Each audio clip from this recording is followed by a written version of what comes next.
नमस्कार, news India देख रहे हैं आप। मैं हूं आपके साथ पूजा अग्रवाल। बुलेटिन में आप सभी का स्वागत है। शुरुआत खबरों के साथ करेंगे। बीजेपी ने जारी की उम्मीदवारों की पहली लिस्ट। आपको बता रहे कि 195 उम्मीदवारों के नामों का ऐलान किया गया है। वाराणसी से पीएम मोदी लड़ेंगे लोकसभा चुनाव। गांधीनगर से चुनावी मैदान में होंगे अमित शाह। लखनऊ से होंगे राजनाथ सिंह।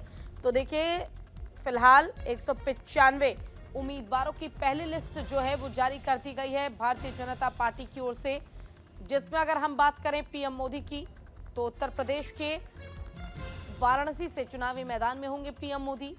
वहीं अगर हम बात करें अमित शाह की तो वो गांधीनगर से चुनावी मैदान में होंगे। और अगर बात करें राजनाथ सिंह की तो वो लखनऊ, जो कि उनका खुद का संसदीय क्षेत्र है, वहां से चुनाव लड़ेंगे।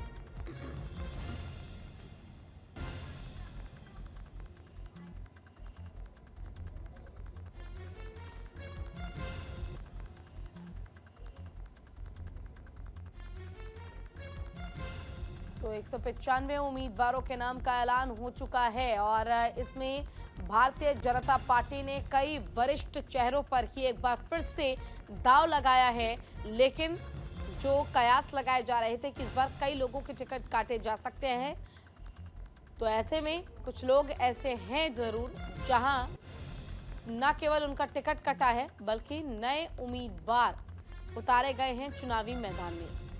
खास प्रभाव जो है वो दिल्ली में पड़ता नजर आया। दिल्ली की 7 लोकसभा सीटें, लेकिन उसमें से 4 सीटों पर उम्मीदवारों को बदल दिया गया है और उम्मीदवारों को बदलने के साथ ही जो लिस्ट है वो साझा की गई है।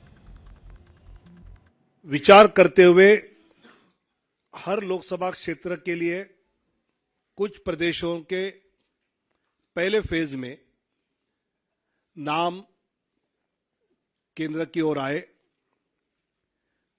आदरणीय राष्ट्रीय अध्यक्ष जी के साथ प्रदेश की चुनाव समिति ने और चर्चा उसमें की और अंतिम 29 फरवरी को केंद्रीय चुनाव समिति, जो माननीय प्रधानमंत्री और माननीय अध्यक्ष जी की उपस्थिति में हुई, उसमें 16 राज्य और 2 केंद्र शासित प्रदेश में से 195 सीट्स का निर्णय हुआ। उसमें माननीय प्रधानमंत्री जी वाराणसी से चुनाव लड़ेंगे। 34 केंद्रीय मंत्री एवं राज्य मंत्री, इनके नाम इस सूची में 195 में है। एक लोकसभा अध्यक्ष जी का नाम भी है और 2 पूर्व मुख्यमंत्री। ऐसे 195 में उम्मीदवारों के नाम हैं। उसमें 28 हमारी मातृशक्ति है। 50 से कम उम्र वाले 47 युवा उम्मीदवार, 47 फीमेल, 28 मातृशक्ति 28, यूथ 47, अनुसूचित जाति शेड्यूल कास्ट 27, शेड्यूल ट्राइब अनुसूचित जनजाति 18, पिछड़ा वर्ग ओबीसी 57। ऐसे सभी वर्गों को, सभी समाज को, सभी जातियों को प्रतिनिधित्व इस पहले लिस्ट में दिया है।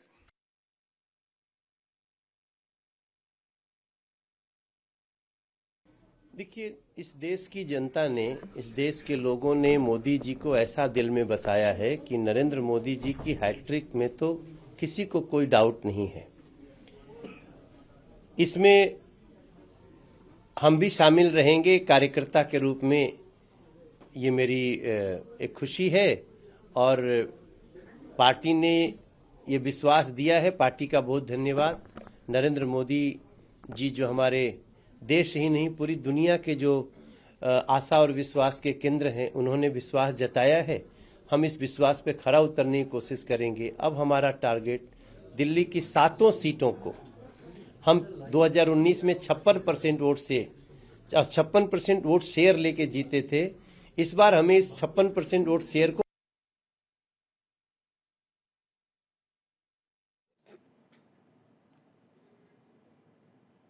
तो देखिए बीजेपी उम्मीदवारों की पहली लिस्ट में क्या है खास, वो आपको बता देते हैं। पहली लिस्ट में 34 केंद्र मंत्रियों के नाम शामिल किए गए हैं। 4 पूर्व मुख्यमंत्रियों को लोकसभा का टिकट इस बार दिया गया है, 4 पूर्व मुख्यमंत्रियों को। वहीं 27 इसमें एससी हैं, 18 एसटी हैं और 57 ओबीसी को टिकट दिया गया है। यानी कि जातीय समीकरण को भी साधते हुए जो पूरी लिस्ट है वो तैयार की गई है। पहली लिस्ट में 28 महिला उम्मीदवार चुने गई हैं, जिनके जरिए ये जरूर साबित किया है भारतीय जनता पार्टी ने कि महिलाओं को सशक्त करने के लिए न केवल महिलाओं के लिए आरक्षण लाया गया है, बल्कि उन्हें आगे बढ़ाने का काम खुद भारतीय जनता पार्टी कर रही है।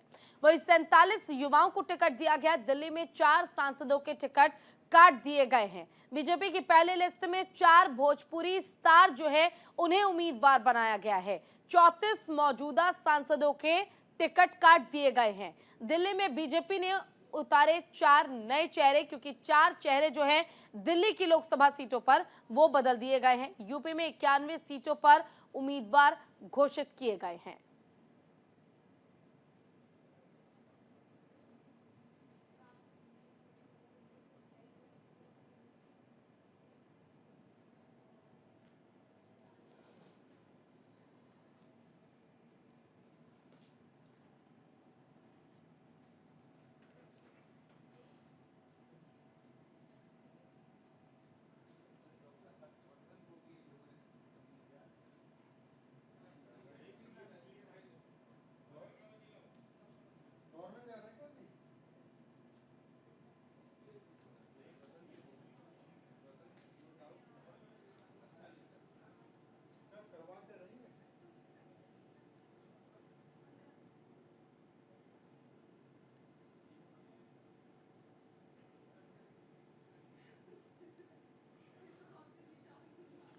तो बीजेपी ने जारी किया उम्मीदवारों की पहली लिस्ट। पीएम मोदी ने बीजेपी को दिया धन्यवाद। पीएम मोदी ने एक्स पर किया पोस्ट। बाबा विश्वनाथ की नगरी काशी में तीसरी बार टिकट उन्हें मिला है और परिवारजनों की सेवा को लेकर बहुत ज्यादा उत्सुक हूं, ये बयान दिया गया है पीएम मोदी की ओर से। बीजेपी नेतृत्व को बहुत बहुत धन्यवाद। तो लोकसभा चुनाव को लेकर बीजेपी ने 195 उम्मीदवारों को पहली लिस्ट में शामिल किया है। पीएम मोदी ने एक्स पर पोस्ट कर पार्टी और कार्यकर्ताओं का धन्यवाद किया। पीएम ने अपने पोस्ट में लिखा, बाबा विश्वनाथ की नगरी काशी में तीसरी बार अपने परिवारजनों की सेवा को लेकर बहुत उत्सुक हूँ। बीजेपी के नेतृत्व को बहुत बहुत धन्यवाद। इसके साथ ही मुझ में निरंतर विश्वास जताने के लिए पार्टी के करोड़ों निस्वार्थ कार्यकर्ताओं को मेरा नमन। 2014 में मैं लोगों के सपनों को साकार करने और गरीब से गरीब को सशक्त बनाने का संकल्प लेकर काशी गया था।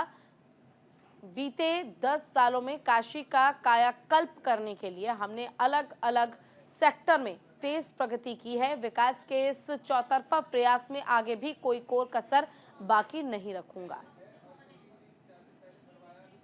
चलिए यहाँ पर वक्त छोटे से ब्रेक का है।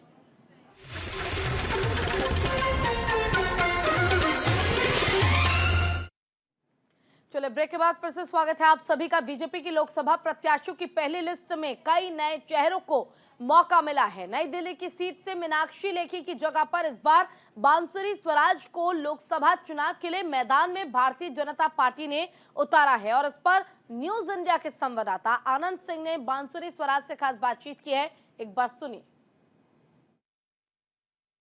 बांसुरी जी, आपको नई दिल्ली से उम्मीदवार बनाया, क्या पहला शब्द और क्या पहला सोचा था? जी, कृतज्ञता महसूस कर रही हूँ और आभार व्यक्त करना चाहती हूँ यशस्वी प्रधानमंत्री श्री नरेंद्र मोदी जी का, आदरणीय गृह मंत्री अमित शाह जी का, आदरणीय राष्ट्रीय अध्यक्ष जेपी नड्डा जी का, संगठन महामंत्री आदरणीय श्री बीएल संतोष जी का, प्रदेश अध्यक्ष श्री वीरेंद्र सचदेवा जी का, पवन राणा जी का, माननीय जेपी नड्डा जी, माननीय जय पांडा जी का और बड़ी बहन अलका गुर्जर जी का और भारतीय जनता पार्टी के प्रत्येक कार्यकर्ता का जिन्होंने मुझे ये अवसर दिया है। नई दिल्ली से आम आदमी पार्टी और कांग्रेस के उम्मीदवार हैं सोमनाथ भारती, कितना स्ट्रगल फाइट और कितना मजबूत देखती हैं उनको? बहुत विनम्रता से कहूंगी, बाबा सोमनाथ का आशीर्वाद तो मोदी जी के साथ है, सामने कोई भी सोमनाथ खड़ा हो। आखिरी सवाल ये है कि क्या मुद्दे रहेंगे लोकसभा में आप जा रही हैं, क्या क्या लोगों के बीच में ले जाकर प्रेजेंट करेंगे मुद्दों से लेकर तमाम चीजें? भारत की जनता का अटूट विश्वास है मोदी जी की गारंटी पर, क्योंकि मोदी की गारंटी पूरी होने की गारंटी है। और अगर आप पिछला 10 साल का रिपोर्ट कार्ड देखें मोदी जी के कार्यकाल का, तो आप देखेंगे कि अनगिनत, एक अनप्रेसिडेंटेड तरीके से विकास हुआ है। एक बहुत ही चरमराती हुई सी अर्थव्यवस्था, 11वें नंबर की इकोनॉमी 2014 में कांग्रेस ने भाजपा को सौंपी थी। यशस्वी प्रधानमंत्री श्री नरेंद्र मोदी जी 11वें नंबर से आज भारत की अर्थव्यवस्था को वैश्विक पटल पर 5वें नंबर पर ले आए हैं। और मोदी 3.0 में आप देखेंगे कि भारत की economy, we will be the third largest economy in the world, हम वैश्विक पटल पर 3रे नंबर पे होंगे। मोदी जी की गारंटी, उनकी लोकप्रियता और विकास की नीतियों पे प्रत्येक भारतीय उनका इस बार जरूर वोट करेगा और अब की बार 400 पर फिर एक बार मोदी सरकार। बहुत बहुत शुभकामनाएं, बहुत बहुत शुभकामनाएं। आपने देखा ये बांसुरी स्वराज हैं जिनको बीजेपी ने नई दिल्ली से उम्मीदवार बनाया है और उनके घर में जश्न का अंदाजा आप कुछ इस प्रकार लगा सकते हैं कि लोगों का तांता लगना शुरू हो गया है। दरअसल ये तांता इसलिए भी लग रहा है कि इस वक्त इनसे पहले यहाँ पे केंद्रीय मंत्री मीनाक्षी लेखी हुआ करती थी, जिनको हटाकर अब कहीं ना कहीं बीजेपी ने एक संकेत दिया है कि पद कितना भी बड़ा क्यों ना हो, लेकिन कार्यकर्ता अगर जमीन से जुड़ा नहीं है तो उसका टिकट कटना कंफर्म है। जी, तो वहीं केंद्र कैबिनेट की आज दिल्ली में अहम बैठक होनी है। लोकसभा चुनाव से पहले मंत्रिपरिषद की आखिरी मीटिंग होगी। कैबिनेट बैठक में हो सकता है बड़ा फैसला। चाणक्यपुरी के सुषमा स्वराज भवन में ये बैठक होगी। तो इस वक्त की बड़ी और अहम जानकारी हम आपको दे रहे हैं। मंत्रिपरिषद की आखिरी मीटिंग होनी है। केंद्र कैबिनेट की आज दिल्ली में अहम बैठक होगी। लोकसभा चुनाव से पहले मंत्रिपरिषद की आखिरी मीटिंग होगी। कैबिनेट बैठक में हो सकता है बड़ा फैसला।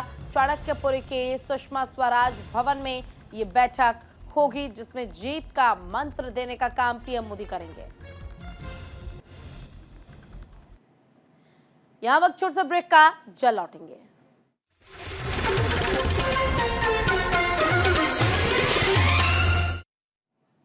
चलिए, ब्रेक के बाद फिर से स्वागत है आप सभी का। रुख करते हैं खबरों की ओर। पटना के गांधी मैदान में महागठबंधन की रैली होगी। मंच पर साथ नजर आएंगे राहुल गांधी और तेजस्वी यादव। जनसभा में 10 लाख लोगों के जुटने की उम्मीद की जा रही है।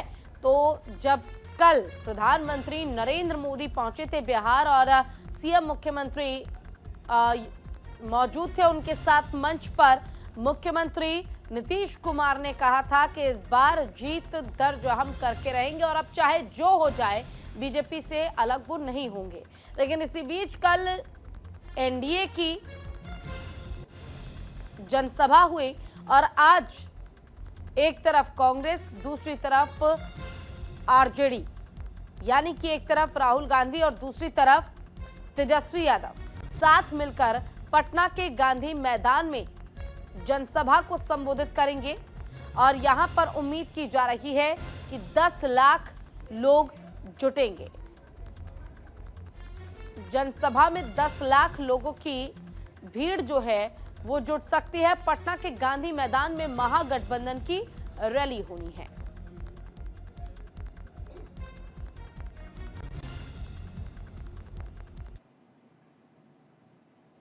और आज राष्ट्रीय पोलियो टीकाकरण दिवस है। पोलियो टीकाकरण 3 से 5 मार्च तक रहेगा जारी।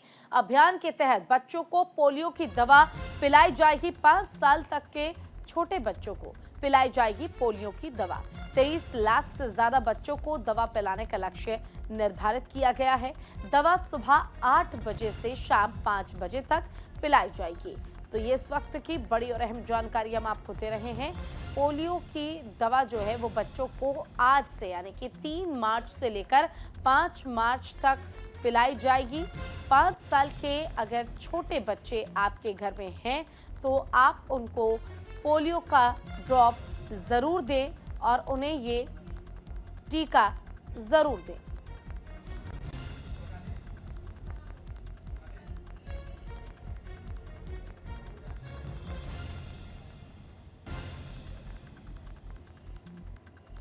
तो 23 लाख से ज्यादा बच्चों को दवा पिलाने का लक्ष्य निर्धारित किया गया है। दवा सुबह 8 बजे से शाम 5 बजे तक पिलाया जाएगा और इसके जरिए कोशिश की जा रही है बड़े स्तर पर पोलियो जैसी गंभीर बीमारी को खत्म करने की। इसलिए बहुत ज़रूरी है, अगर आपके घर में छोटे मासूम बच्चे हैं जिनकी उम्र लगभग 5 साल तक हो चुकी है तो आप उन्हें पोलियो का ये ड्रॉप ज़रूर दिलवाएं।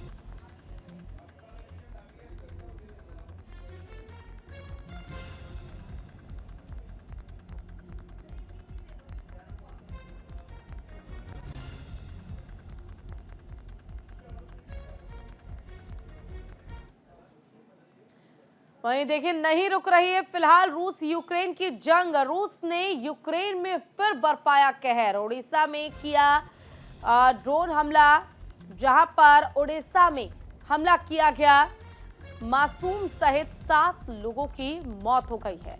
ईरान के ड्रोन से हुआ हमला, राष्ट्रपति ज़ेलेंस्की की ओर से बात साझा की गई है।